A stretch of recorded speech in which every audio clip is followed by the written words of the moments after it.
Hola y bienvenida, yo soy Nati y esto es Cerámica con Nati. En la clase del día de hoy vamos a hacer una pieza que no solamente es muy linda, sino que te va a sorprender de lo fácil que es de hacer, teniendo en cuenta algunos truquitos. Así que sin más preámbulos, empecemos.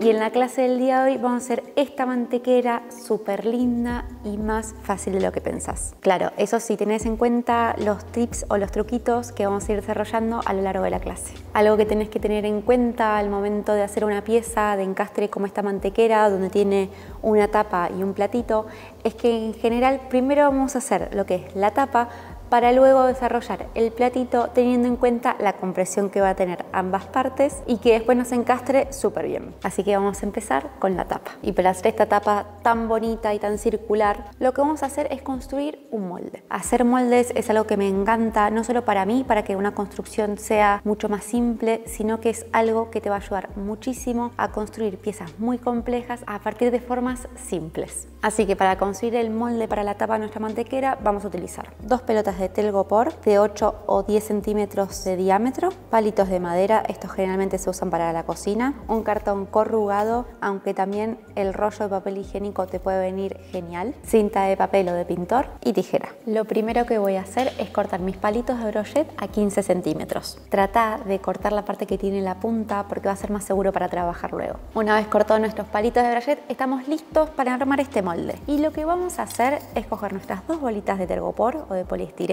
Vamos a clavar uno de los palitos y luego voy a clavar el otro. Si mirás con atención tu esfera de poliestireno, vas a notar una línea que va a marcar la mitad de nuestra esfera. Me gustaría que los palitos los claves en esa línea. Clavamos el primero, clavamos el segundo a unos centímetros de distancia y esto nos va a quedar así. Lo próximo que nos toca es siempre trabajar sobre la mesa para clavar mi segunda bolita en la misma altura. Clavo uno, clavo el otro. Este no tiene que ser ni muy perfecto ni mucho menos porque simplemente es para que se sostenga. Y lo que quiero lograr es tener una distancia entre mis bolitas de 10 centímetros. Así que voy a ir ajustando. Lo que acabo de hacer fue marcar aproximadamente el centro de nuestras esferas y lo que voy a buscar es tener una distancia de 10 centímetros entre esta línea y esta línea, o sea, entre el centro de cada esfera. Una vez que ya logremos la distancia de 10 centímetros desde el centro de cada bolita, ya estamos listas para continuar. Tengo mi cartón que lo que hice fue cortarlo de unos 10 centímetros de largo, que es la misma distancia que tenemos entre nuestras bolitas, y unos 15 de largo. Y lo que voy a hacer con este cartón es básicamente forrar esta parte para terminar de construir mi molde y que podamos apoyar el barro sobre todo este molde. Así que con ayuda de cinta de carrocero, cinta de pintor o cinta de papel nos vamos a ayudar a adherir estas dos partes. Ten en cuenta que va a ser súper importante que utilicemos cinta de papel y no cinta plástica porque el barro se puede pegar a la cinta plástica y se va a pegar.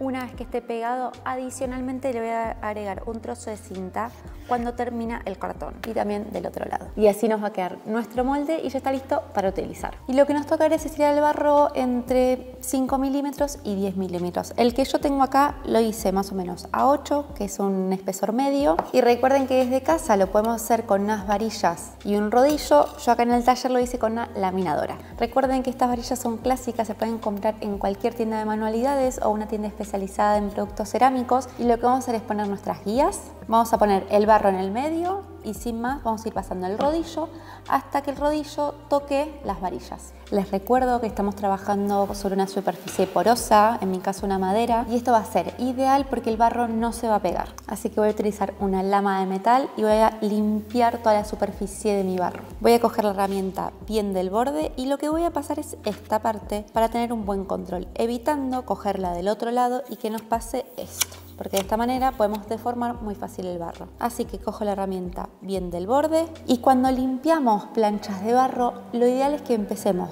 desde una de las puntas, apoyo la herramienta hasta donde termina nuestro barro. Y esta limpieza la vamos a hacer en diferentes sentidos. Noten que yo hago muy poquita fuerza porque realmente es una limpieza superficial, donde queremos limpiar de textura y revelar si hay alguna burbujita de aire.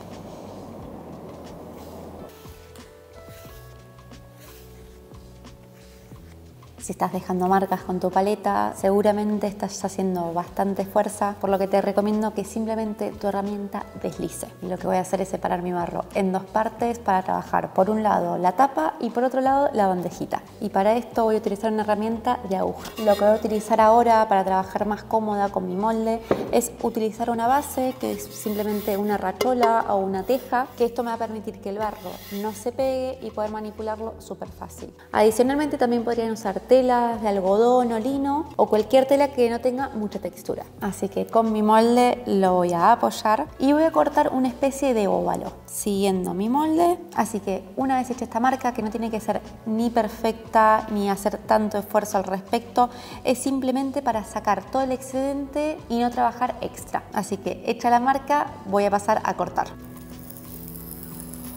Voy a colocar mi molde, mi barro por encima y con ambas manos voy a hacer que mi barro empiece a coger la forma del molde que hicimos.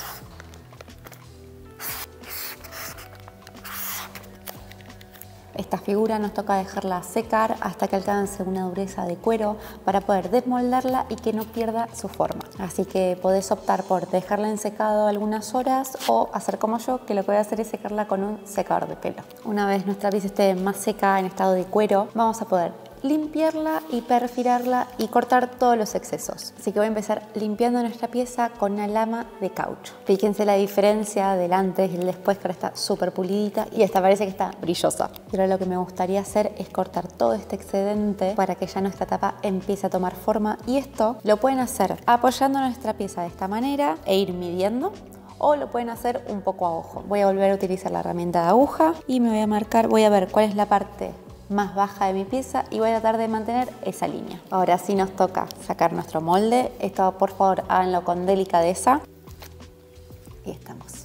Y lo que voy a hacer para que me quede todo más parejo, porque hice un corte a mano alzada, es hacer algunos toquecitos sobre la mesa, o en este caso sobre mi rachola. Esto ahora sí lo voy a volver a dejar secar para poder limpiarlo, pero que realmente conserve la forma en un estado de cuero. Cuando nuestra tapa conserve la forma, podemos seguir trabajando. Va a ser súper importante que hagamos estas pausas y sequemos el barro para básicamente aprovechar los beneficios de cada estado y no trabajar extra. Como pueden ver, mi forma se mantiene, lo que no quiere decir que podamos hacer pequeños ajustes. Así que este es el estado de cuero en el que quiero trabajar. Y antes de empezar a limpiar, les quiero comentar que si ustedes hicieron esta forma y la cortaron como muy bajita o poco alta a esta tapa, vamos a ver cómo agregar un churrito de barro para darle más altura. Voy a coger un poco del barro que me sobró y voy a hacer un churrito. Así que para pegar estos churritos al borde de mi tapa, lo que voy a hacer es el cosido, que básicamente son líneas en forma de cruz a lo largo de toda la superficie. Voy a pintar con barbotina. Una vez ya tengo raspado el borde de mi tapa, voy a raspar el churrito. Y ahora sí, vamos a hacer esta tapa un poquito más alta. Voy apoyando el churrito y hago un poquito de fuerza para asegurarme de que no quede aire en la junta. Voy a buscar alguna herramienta de madera, algo que tenga dientitos como si fuese un tenedor, para poder mezclar el churrito con mi pieza.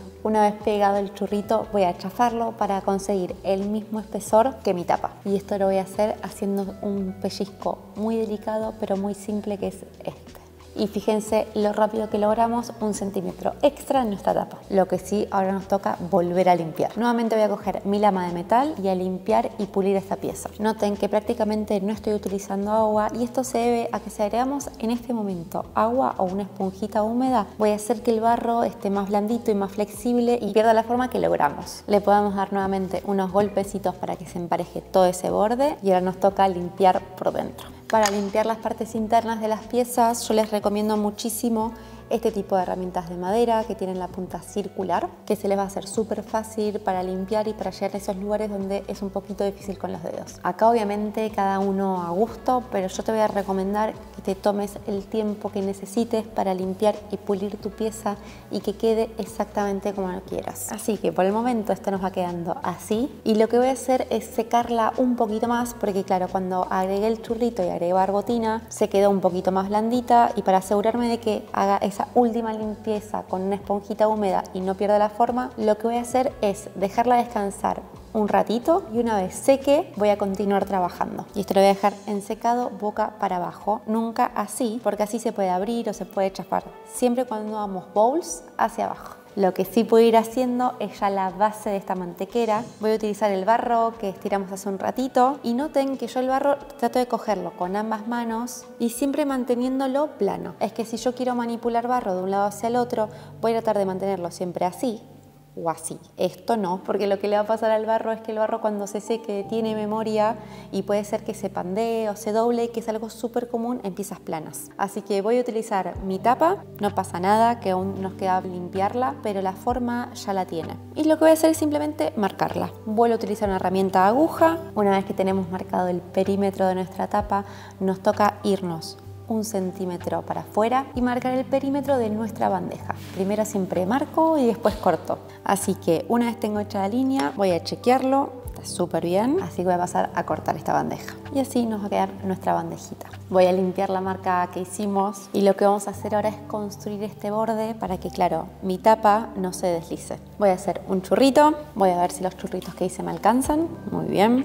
Y vamos a repetir el mismo procedimiento que hicimos antes. Voy a raspar todo este borde, los churritos, pintar con barbotina y unir. Una vez que ya raspé y pinté con barbotina, es tiempo de colocar nuestros churritos. Los pongo bien en el borde. Esto que sobra lo vuelvo a amasar y lo voy a dejar hecho churrito, que lo voy a usar en un ratito. Nos toca repetir exactamente lo mismo. Voy a mezclar el churrito con la base con mi herramienta de madera. Una vez ya hicimos la parte de afuera, ahora nos toca mezclar el churrito con la parte de adentro. Y lo que voy a hacer es sostener desde la parte de afuera porque no quiero deformar esto. Simplemente quiero hacer un pequeño pellizco para mezclar mi churro con mi base y que quede todo como una pieza integrada. Una vez que lo mezclamos con la parte de adentro, vamos a limpiar toda la pieza. Y esto lo podemos hacer con la misma herramienta de madera o ya con esponjita. Y obvio con tus manos. Una vez hecho esto, ahora sí vamos a ir con una esponjita húmeda y vamos a limpiar toda la superficie, en principio de arriba de nuestra pieza. Una vez que ya terminemos de limpiar con esponjita nuestra pieza, lo que nos toca hacer es limpiar la parte de abajo. Pero antes de dar la vuelta, voy a dejar que mi pieza seque para poder manipularla cómoda y que no se deforme y podamos limpiar súper bien. Una vez nuestro plato o bandeja ya conserve la forma, podemos darlo vuelta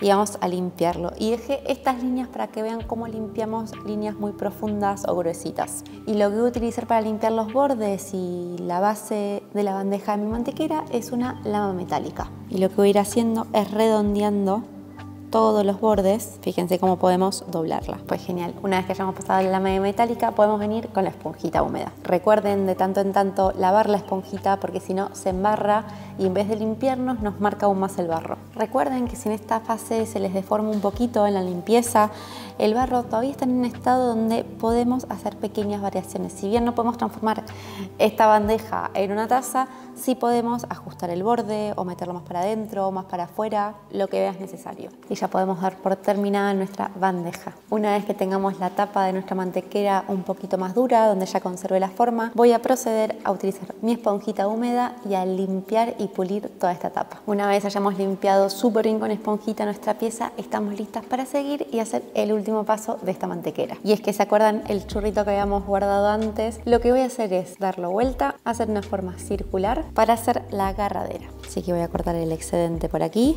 voy a raspar en forma de cruz, voy a pintar con barbotina y lo que voy a hacer es simplemente apoyarlo, asegurarme de que esté centrado y retirarlo. Así sé dónde raspar en mi pieza. Pinto nuevamente con barbotina y lo pego. Y lo que voy a hacer para que esta agarradera quede súper bien unida a nuestra base es hacer un churrito de junta. Que vengo con el churrito de un lado y del otro, lo adhiero con el dedo y la mitad de este churrito se nos va a ir para nuestra mantequera y la otra mitad hacia el asa. Así ya nos quedan nuestros churritos mezclados y el último paso es limpiar con esponja. Solo nos queda coger nuestra base, colocar nuestra tapa, verificar que tenemos un poquito de espacio entre la tapa y el borde para que cuando nuestras piezas compriman sigan igual encastrando. Así que una vez terminada nuestra mantequera, en cuanto a modelado, tenemos la oportunidad de hacer decoraciones, pintarla con engobes, alguna técnica como esgrafiado. Esto ya les toca a ustedes. Yo les cuento que mi mantequera la esmalté cuando estaba en estado de bizcocho con un color verde menta. Y aquí la tengo. Hablemos un poco de cómo vamos a terminar esta pieza y cómo va a ir al horno. En cuanto al secado, les cuento que las piezas de encastre las ponemos en secado juntas. Por más que esta pieza esté húmeda, no está pegada, ¿sí? Nos da la sensación de que está pegada, pero solamente está adherida superficialmente. Así que esto lo dejamos en secado junto para que cuando comprima el encastre permanezca y luego cuando esté en estado de hueso se va a ir al horno también en esta misma posición. encastrada. Así que ya vamos terminando esta clase, espero que les haya gustado. A mí me encantó hacer esta pieza, es una pieza que disfruto muchísimo hacer. Gracias por acompañarme en esta clase de modelado. Espero que todo lo que hayas aprendido te ayude a seguir creando y nos vemos en la próxima clase de Cerámica con Nati.